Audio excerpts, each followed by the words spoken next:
social engineers on X and on YouTube and elsewhere are losing their minds over the evidence bounty. This challenge that I've put forward, looking for better evidence in the Charlie Kirk assassination investigation. I think a lot of people don't get it. It's not like you're right or something to participate in it, and nobody has to if they don't want to. If you don't like me, if you don't like the terms I've laid out, ignore the whole thing. But yet there are people, mostly people operating fake named accounts, some people operating seemingly authentically named accounts, but they're coming in with all kinds of stupid things.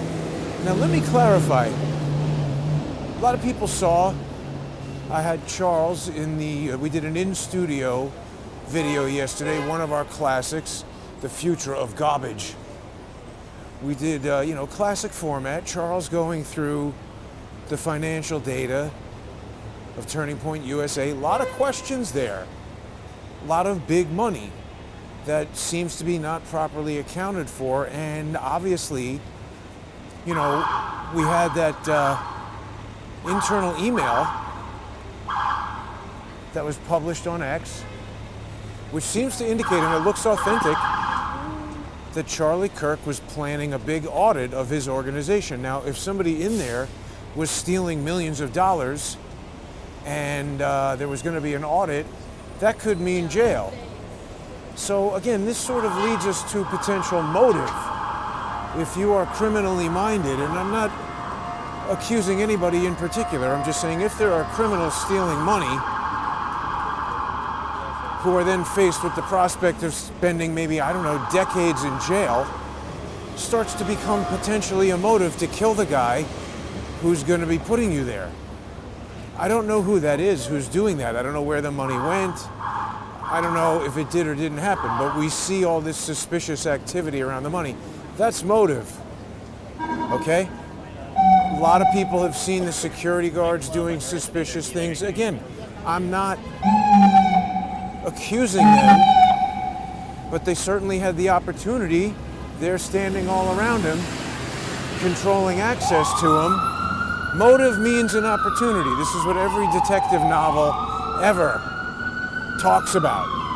Not crazy theories that you start with and then try to make them stick. So, yeah, I was telling Charles at the end of the show yesterday, and people might not have seen this because it was on the sponsor exclusive segment. You got to sponsor the show.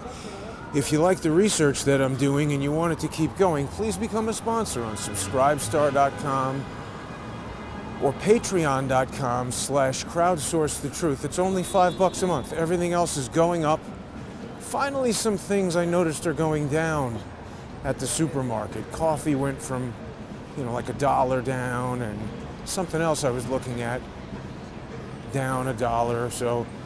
Crowdsource the Truth has stayed the same price, $5 a month. Subscribestar.com or patreon.com/crowdsourcethetruth or crowdsourcethetruth.substack.com, or if you follow me on X at JG_CSTT, you can subscribe there. $5 a month. You're going to get the sponsor exclusive content, but I was explaining the essence of this to Charles yesterday, and I'll play it for everybody in case you missed it. The reason why this is important, Charles, is because this thing has graduated to a thesis.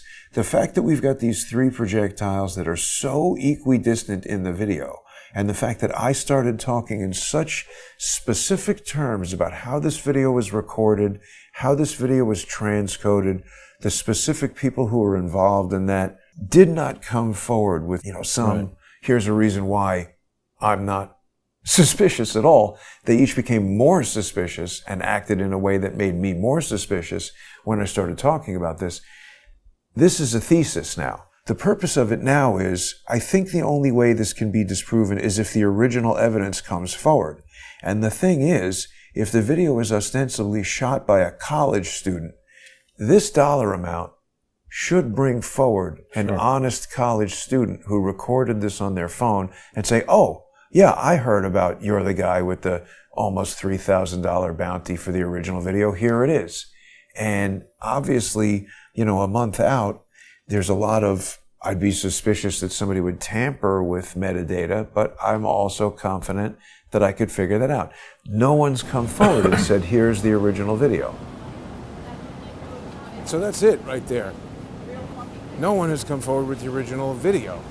And I guess a lot of people misconstrued what I wrote there. Oh, by the way, the bounty has already gone up because some people saw that and said, yeah, that makes sense, Jason. So now it's $2,760. And the terms are laid out there. If you can't read, or you're too lazy to read, or you read things and don't understand them, then don't participate. I'm talking to the people who are seeking to scoop the bounty, to claim the bounty. There's a lot of people coming at me who obviously haven't read this. Huge thank you to the people who have been boosting the bounty. They get it. People who are putting money into this with either cryptocurrency. So far nobody's done cryptocurrency, but you can use any cryptocurrency through that Now Payments or any credit card with PayPal, but you don't need to have a PayPal account. You can use any credit card there. The point is, people who are listening to me say, hey, this is a good idea, Jason, because you're saying if someone can bring forward the evidence to disprove your thesis about the video being recorded at 240 frames per second, and that explaining how we've captured the images of this projectile the moment before it strikes Charlie in the back of the head and comes out the front of his neck, killing him. That's the thesis. That's what you have to disprove. There are a bunch of random idiots. What do we have here? Someone tell Brian.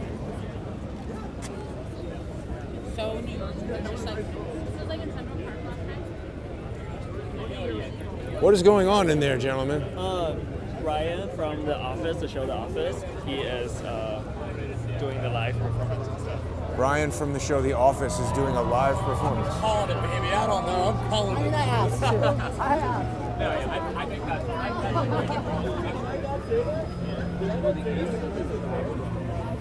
Can we see him there?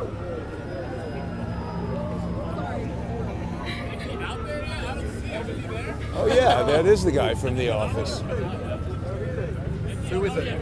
It's Brian from The Office. Brian? It obviously means something to you, but who is he? There he is. Can you see him? You never heard of The Office? I've heard of The Office, but what is he doing here? I know I he's have doing no it. idea. Right, that's what I'm getting at. Do you know what's going like on? the wrist face. He's doing the wrist face. Do you guys have something to do with this? What is it? Brian is our CFO for the day. Who are you?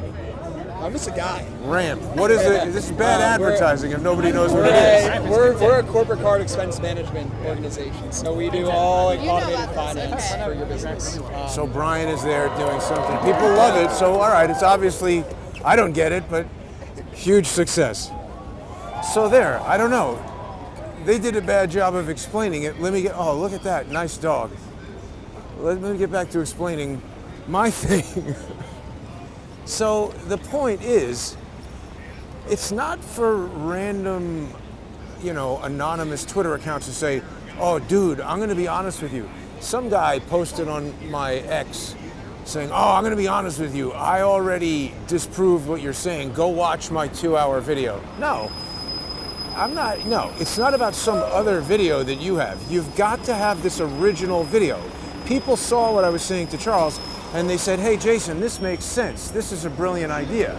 Whoever has that original video should be motivated to come forward for $2,760 and provide the original video. See, the thing is, it's actually not just about disproving what I'm saying.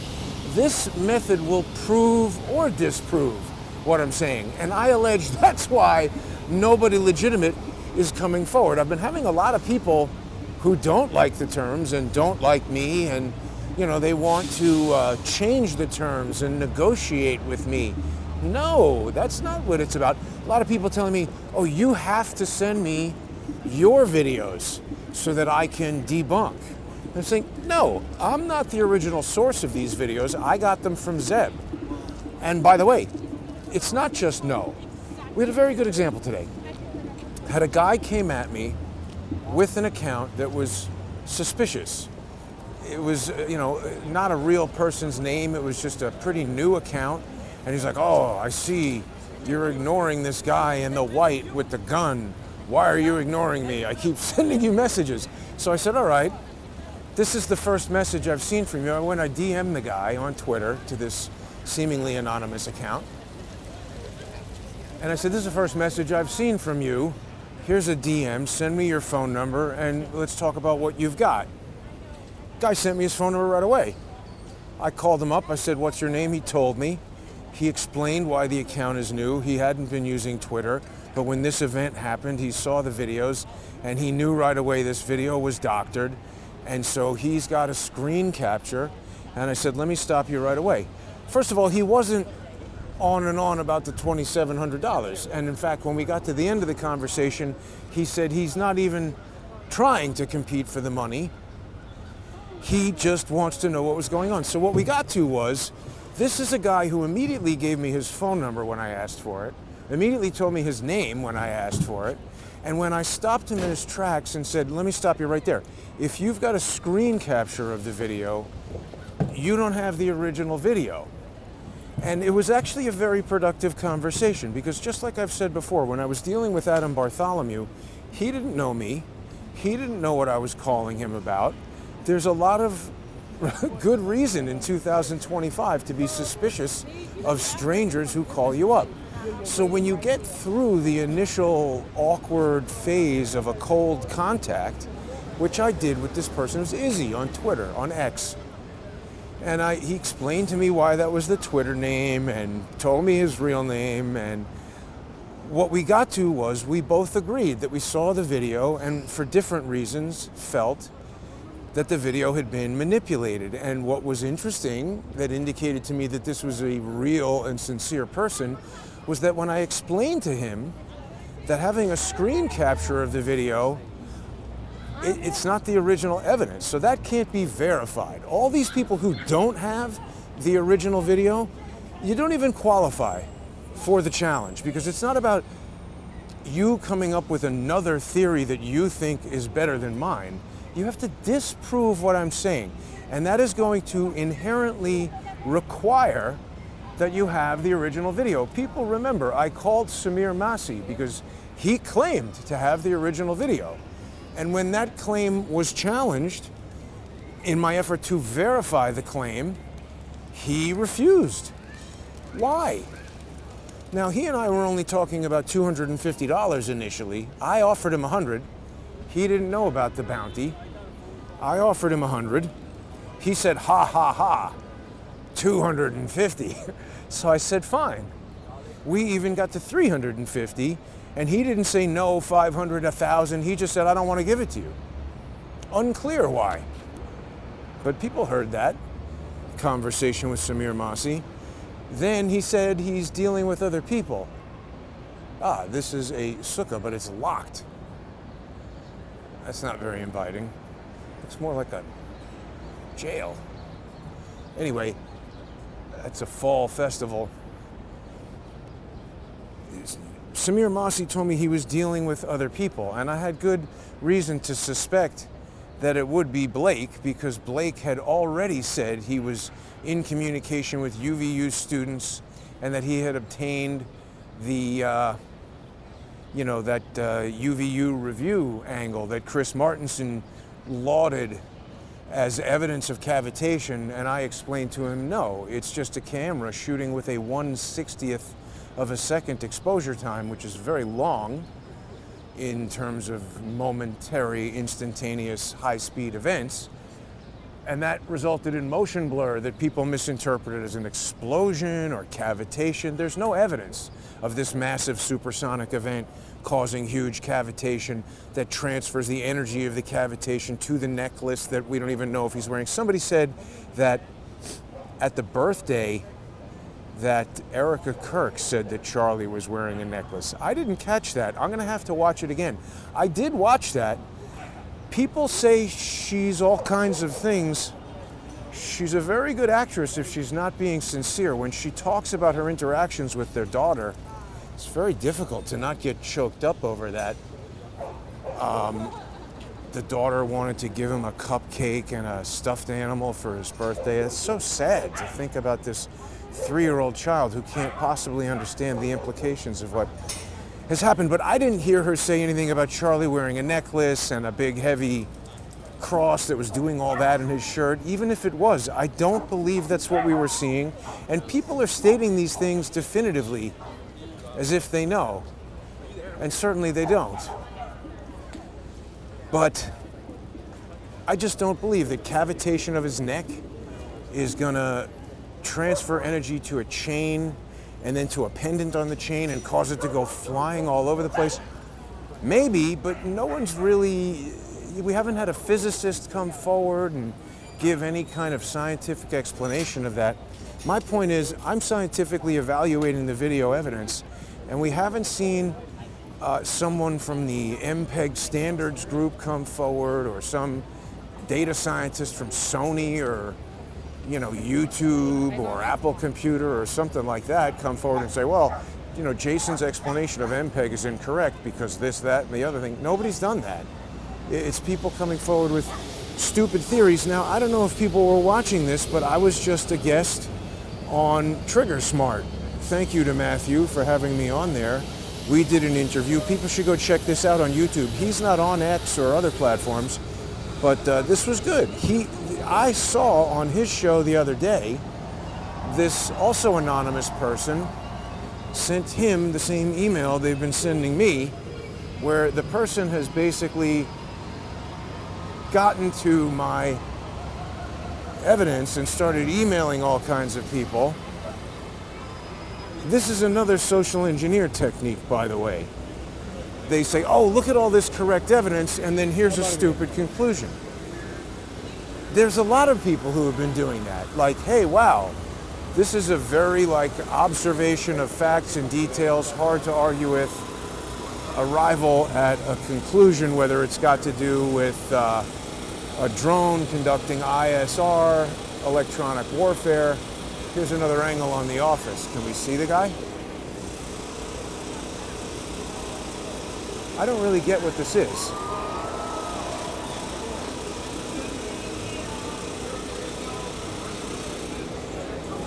There was certain somebody got onto the drone evidence and turned it into, oh, he was shot by a drone. That's not the conclusion. And it opened the door for every idiot social engineer in the world to say, oh, Jason is saying Charlie Kirk got shot by a drone. Did people notice how that became the story, that I somehow concluded that he was shot by a drone? It strikes me that that's intended to invalidate any kind of evidence or hypothesis I brought forward about drones. It's a very George Webb approach. Like when I say Imran Awan has a shed at 4809 Sprayer Street that's warehousing data because Laurel Everly sent me pictures from inside the house, and we see that there's a Cox cable internet router there, and Imran Awan got all pissed off when the basement flooded and wouldn't let her look at the shed connected to the garage. Then George goes to the house and shows a completely different shed. Why? It's the exact same technique as me saying, hey, there's a Bluetooth low energy attack coming from a drone. That's a very plausible, probably true thing that happened, and somebody turns that into drones were shooting at Charlie Kirk, which is idiotic and unsupported by evidence, and then gets pissed off when I don't agree with that. Weird. Whatever you want to do. The other thing is, this guy, again, not using his real name, didn't want to appear on the show with me on Trigger Smart, and Trigger Smart agreed with me. Matthew at Trigger Smart agreed with me that reduces the credibility. When somebody doesn't want to show up on video, he's like, oh no, I want to be anonymous. Then why are you sending emails to everybody? Go do your job, be anonymous, and ignore all this. But you're injecting yourself to me, to Trigger Smart. I saw Range Day Bro did an email, a video about this email today. Range Day Bro is showing my graphics. It's conflating what I am talking about with this idiotic theory that some crucifix pendant, stabbed him in the neck, that's pure stupidity. But it allows social engineers to conflate incorrect conclusions with my strong evidence in an effort to, say, oh, that's been debunked. It's a Hillary Clinton technique. It's exactly what they tried to do when Charles began exposing really damaging evidence about the Clinton Foundation. They wanted Peter Smith to give Charles these 33,000 emails, and then what they would have done is they would have said, these are all fake emails, so therefore everything Charles ever talks about is fake. But Charles was smart enough to never take those emails. See, these are techniques. And when you don't recognize them, people say, Jason, why are you fighting with everyone? I'm not fighting with everyone. I'm just discovering that I'm surrounded by so many social engineers, it sometimes takes 8 years for me to figure it out. It's very disappointing. There are tells, but just like with a cheating spouse or a cheating business partner, you don't want to admit it. And then there's people like, I knew that guy was a problem from way back. But that's also, you can't, there's a lot of people who just say every person under the sun is a spook or a fed. And that's also not an accurate way to be. But whatever. So anyway, back to this evidence bounty. It's up to $2,760.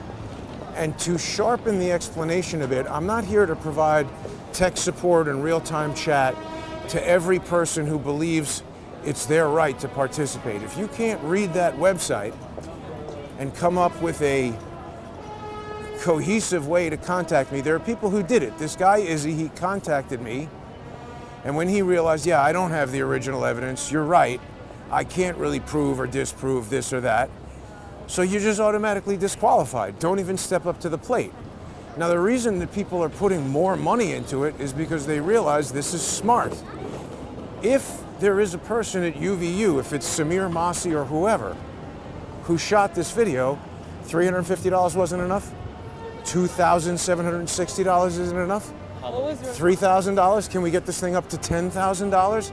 The point is, people who are going to crowdsourcethetruth.org, reading the terms of service, and choosing to somebody put $1 in there. That's fine. $10, $5, somebody put $500. Thank you very much for that. Read the terms of service and understand them, and if you think I'm right, this is a good way to prove it, because it's just like my whole lawsuit with the Beaver County District Attorney. Okay? I saw the photograph on the roof that the police and the ATF said, this is Thomas Crooks. I said, no, it isn't. This is a manipulated photograph. Where's the original photo from Detective Gianvito's phone? They didn't even think I would know that it was Detective Richard Gianvito who took the photo, but because they're so stupid and sent me their own unredacted report, I had all the names and phone numbers of all the cops and federal agents involved. That's how I was able to call Richard, what's his name? Rafael Eduardo Castro, and found out about the drones in Butler. Or at least they had a counter UAS drone operator. What was he doing there? They seemed to come up with a whole crazy story about him not having an RJ-45 cable. That's so stupid. This guy's some kind of special operator with the Air Force and his high technology thing failed because he had a bad network cable? I don't believe that. You don't have 50 of those in your car? I don't believe that. It seems like something that they do all the time, which is as things start to get figured out, they come up with new and different stories to try to cover their tracks. But anyway, this is the same in that when I did that right to know lawsuit, and the police lost and were ordered to give me that photo from Gianvito's phone, of course they didn't comply. And I mean, look, I stood down on that lawsuit. I've spoken about this because Trump himself said he's satisfied with the investigation and it's not moving forward. If he said Kash Patel's number one thing is going to be to find out who actually was shooting in Butler, I would have continued with the lawsuit. But how many times can I drive to Pennsylvania, to Pittsburgh? It costs money, it takes time. And I just came to the conclusion that no matter how many times I win this lawsuit, the cops are going to either say they destroyed the evidence, and then what? I'm just never going to get it. Because if I were wrong, they would have presented it right away. They would have said, Jason is an idiot. Here's the original 4032 by 3024 high-resolution photo from Gianvito's phone. Here's the metadata that proves it's the same photo that was taken at whatever time, 7 p.m. on July 13th. You'd look at it, you'd be able to corroborate that stuff, there'd be nothing suspicious about it, and you'd say, okay, here's the original photo. And if it looked exactly like the one they presented in the report, I'd be proven wrong. But they didn't do that.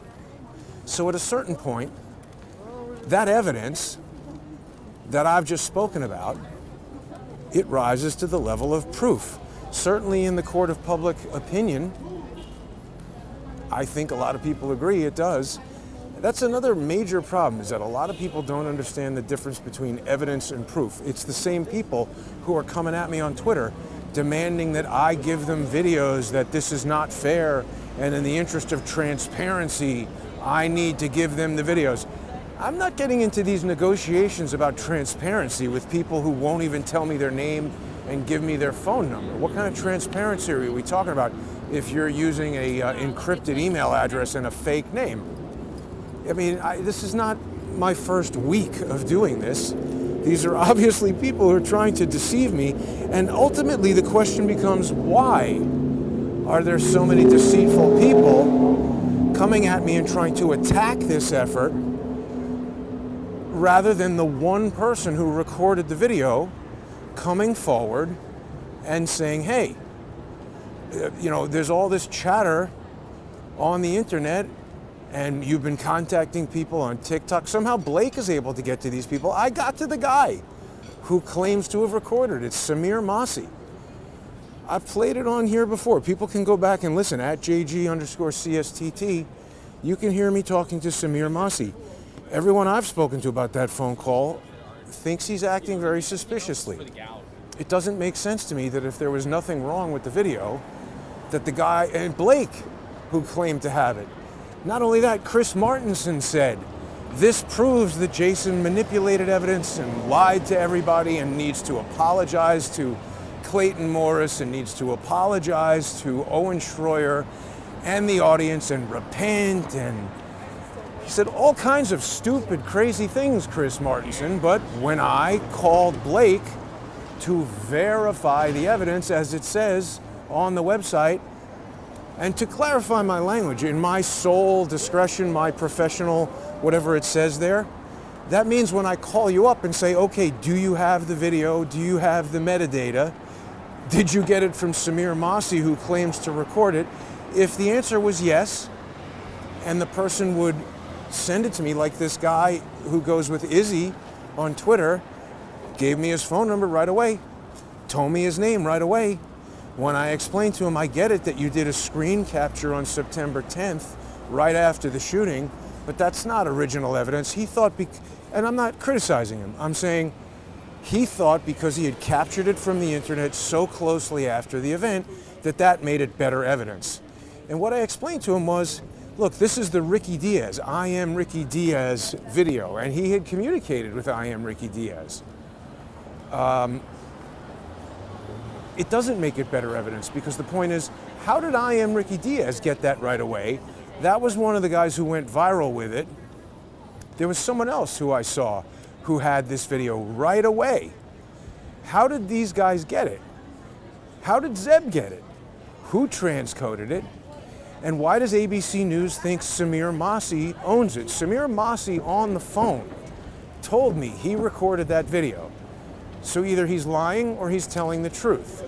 If he's telling the truth, why didn't he want to sell a copy of it to me for $250 or $350? Why isn't he coming forward now and saying, okay, I'll sell it to you for $2,760? Why did Blake freak out when I asked him if he got it from Samir Masi and say, I don't care about your bounty, I don't want the money, don't ever call me again, and he hung up? If it's because he only cares about the truth, I'll give him the money. He doesn't have to care about the money. I'm trying to find the truth. That's the point.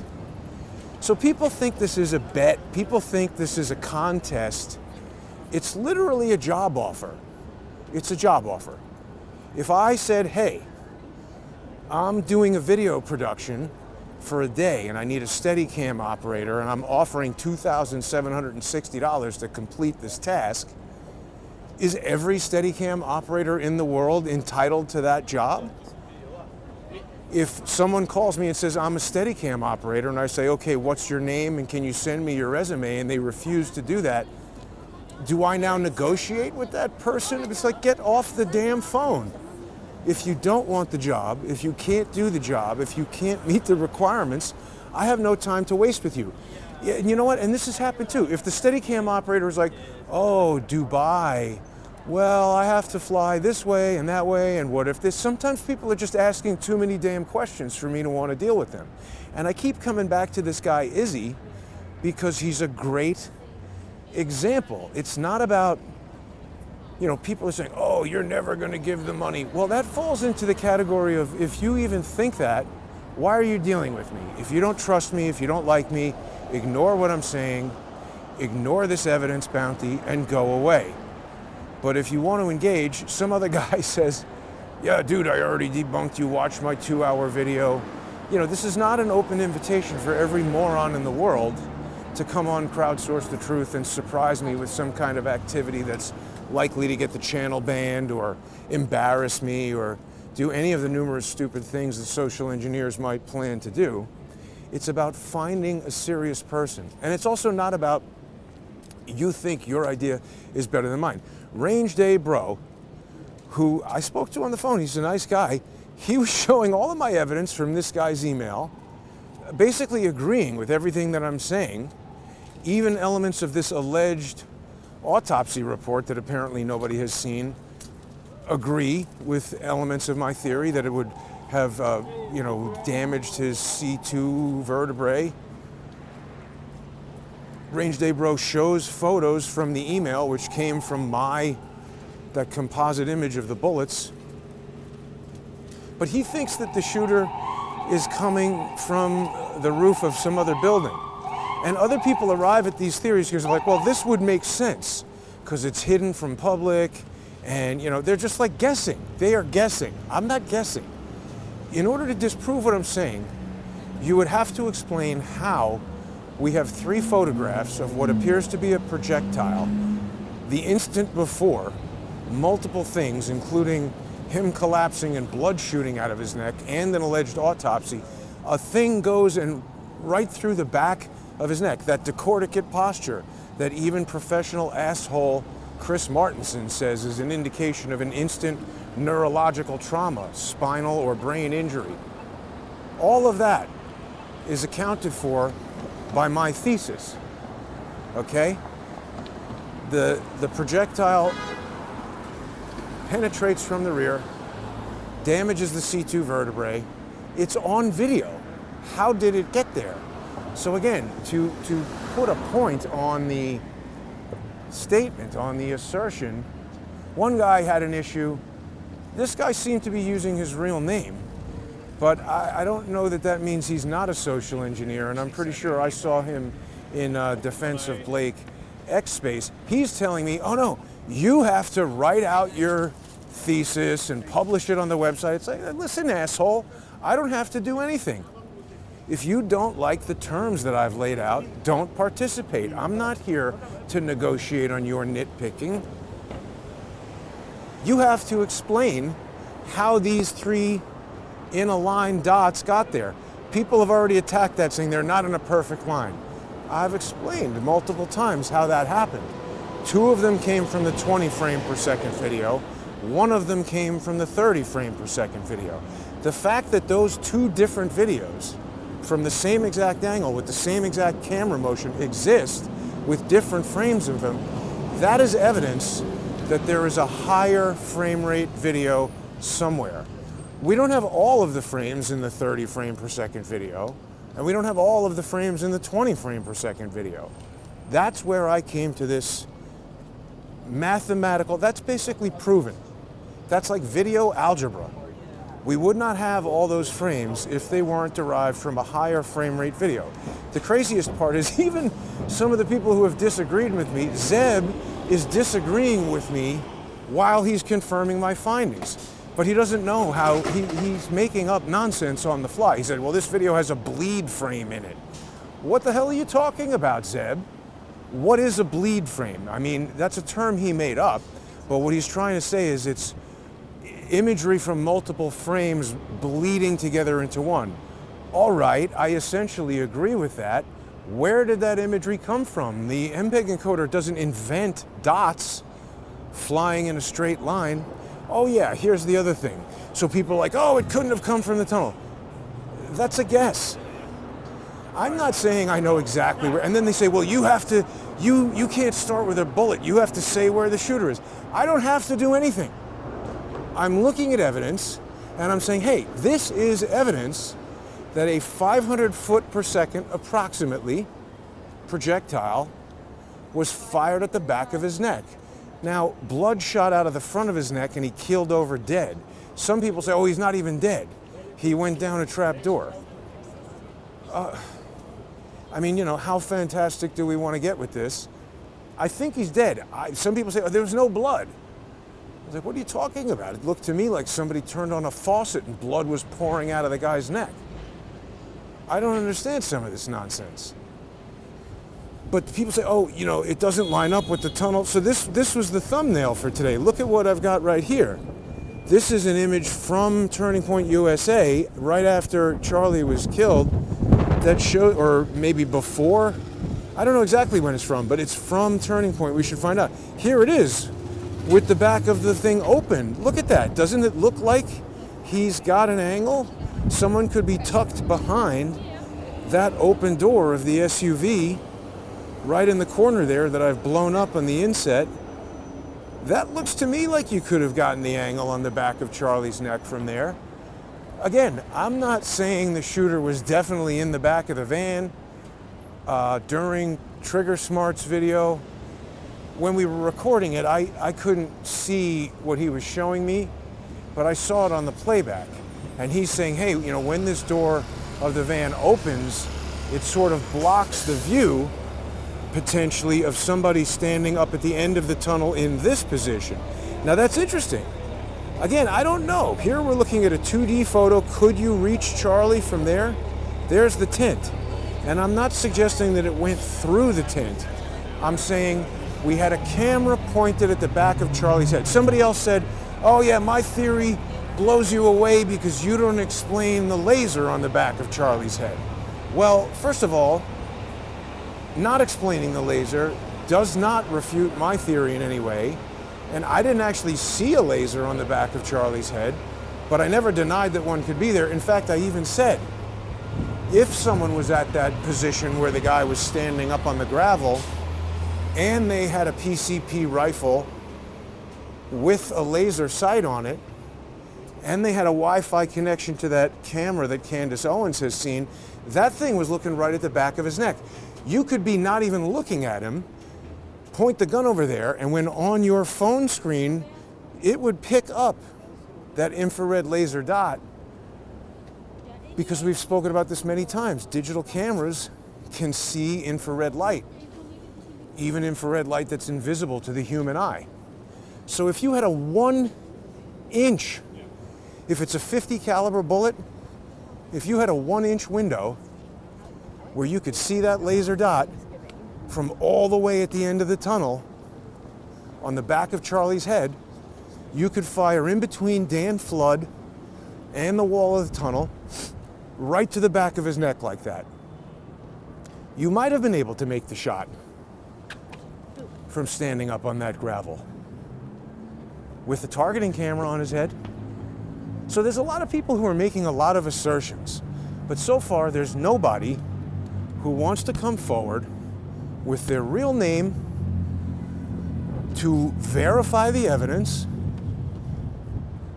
and act like a regular person. It's all a bunch of, you know, fake named, anonymous email, anonymous X account, you know, Twitter trolls, social engineering trolls who are getting pissed off because they realize this is a smart way to prove that people are lying about this video evidence. And why? If it was a student at UVU who recorded that video, or a person in the neighborhood who came to the event, just a regular person, and not some clandestine operative shooting it as a, reconnaissance video or as a video to be manipulated and put out very quickly. Like, this is where they got the video that was disseminated through I Am Ricky Diaz and Zeb. Now, I haven't been able to reach I Am Ricky Diaz. I emailed him on maybe Instagram or TikTok or something. I messaged him on there. I don't know how this guy Izzy got to him, but he basically said that, I Am Ricky Diaz didn't know where he got the video from. So, what's with that? Nobody knows where this video came from? That's why I'm making so much noise about this and putting so much money behind it. Remember, it's $1,000 of my own dollars. If whoever gave this video to Zeb can't remember who he got it from. If whoever gave this video to I Am Ricky Diaz can't remember who he got it from. There's another guy, Sala, somebody or other. All these guys had videos out on September 10th. It's almost as if somebody took that video, rushed it back to their editing suite, put out the 20-frame version, edited a vertical video version. The vertical video version, they've introduced some shake to it. Because remember when Zeb first had the vertical version and he was like, oh, I'm trying to stabilize it. I was like, wait a minute. This isn't a different video. He first told me it was a different video from somebody who must have been standing right next to them because it's from the same angle, but it moves differently. He said it's got a different dimension to it. I was like, what the hell are you talking about? It's got two dimensions, width and height. Like, what other dimension does it have? I think what he was describing, cops on the High Line, you don't see that too often. I think what he was describing were the additional frames. He means it had certain elements of motion to it that the other video didn't have. Now again, I'm not saying that Zeb did something malicious to this video. He got upset when I started asking him questions that he couldn't answer, and he acted like a jerk, and he called me a Jew, which, in my opinion, that doesn't make him look too good. But he doesn't remember where he got the evidence from. And then eventually the person he told me he got the evidence from said, oh, I got it from Zeb. So there's a lot of confusion surrounding this evidence. I'm trying to disambiguate that by offering money. Samir Masi doesn't want the money. Our buddy Blake doesn't want the money. And how did that play out? Our other buddy, Chris Martinson, he said to me on the phone, I'll watch your material and then we'll have a debate. I invited him to that debate with Owen Schroyer because I wanted to have a serious debate with someone who was ostensibly serious, but he didn't do that. I think that Chris Martinson set that up as a smear deliberately, because what did he do right away? When he lost that debate, 68.6% of several hundred of Owen Schroyer's viewers who were polled on that felt that I won the debate. And Trigger Smart told me that he felt that way too, and a lot of his viewers felt that way too, and that Chris Martinson might have been butthurt over that, in Trigger Smart's words. But again, that wasn't even my point. In that whole phone call with Chris Martinson, which I did release, I said to him, look, I know it's being billed as a debate, but I'm looking at it more as just a sharing of information because I think I can help answer some questions that you had. Maybe this was foolish, maybe this was naive, maybe this was me doing the Stanislavski method and not knowing it, but I actually wanted that debate with Chris Martinson to go well and then do shows with Chris Martinson. He has a big platform, obviously. If he said, oh, you know what, Jason? This makes sense. Let's do an episode on my show about it and talk about it. I think that would have benefited me more than Chris Martinson making smear videos about me and hundreds of social engineering accounts coming at me in a negative way. But Martinson didn't do that. Martinson immediately released his completely false and frankly ignorant video where he alleged that I presented the frames out of order. I've already explained how I didn't do that. I've already explained how the MPEG encoding error that was likely introduced by all of these transcoding shenanigans, two biggest suspects in that are Zeb and Samir Masi, Blake in close third place position. But any of that weird transcoding could have introduced that out of time frame, the bullet, appearing to move in reverse. I couldn't believe that Cullen, rather than calling me up and having a discussion about it, kept publicly posting in conflict with me that, oh, it's moving in reverse. It's not. I mean, that's either super stupid or directly working with my enemies. Which is it?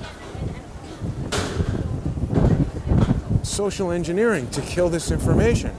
That's what it seems like. Suddenly it's very windy. And what did Martinson say? What was his conclusion? Oh, this information comes from Blake Bednarz, the video genius working in the insurance industry.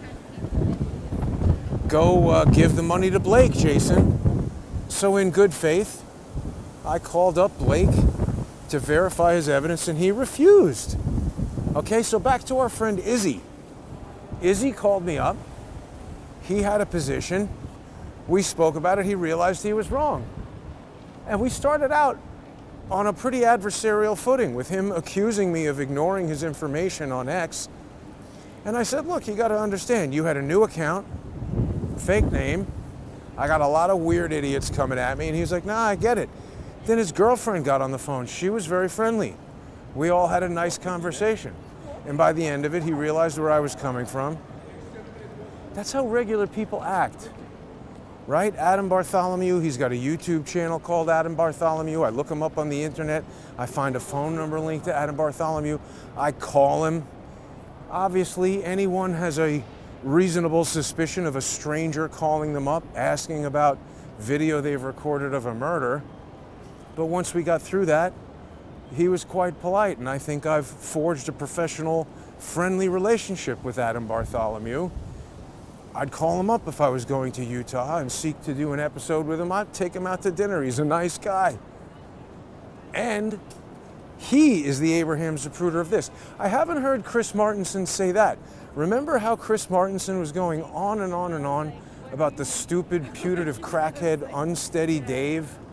Unsteady Dave, what was his name? Stewart. Unsteady Dave Stewart. Martinson said, oh, he's the Abraham Zapruder of Butler, Pennsylvania. No, he's not. He didn't record anything that was useful in solving any aspect of that. And he's another guy. When I asked him for the original footage, he wouldn't provide it. He only wanted to give these edited versions, super evasive. Said he was doing some documentary or something. Where is that? When did that ever come out? So, look, I'm just trying to get to the bottom of all this. People who are getting pissed off, these social engineers who are losing their minds over the evidence bounty, they make no sense to me. Pay no attention to me if you don't like me. Ignore this evidence. This is like if I put up a job looking for a Steadicam operator and you're not a Steadicam operator, or you don't want to travel to where the job is happening, or you don't like me, you don't like whatever the project is about, why are you contacting me? Makes no sense.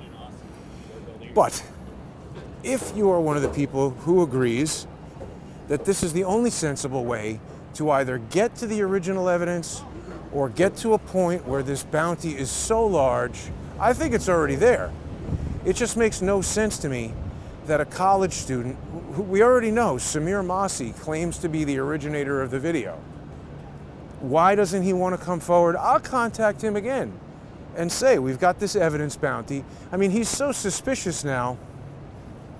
He obviously didn't record it. We have that evidence of him inside the building. We don't need to contact him again. We need to find out who shot this video. I mean, why is everybody so evasive about that? But that's the purpose of the evidence bounty. And if you agree with me, please go to crowdsourcethetruth.org, read the terms and conditions, and use your credit card or use your cryptocurrency of your choice to increase that bounty by any amount at all. And by November 4th, when that number is like whatever it is, like I said, I think it's already there. It doesn't make sense to me that a college student would not want to claim almost $3,000 just by sending a copy of a video on their phone. Think about it.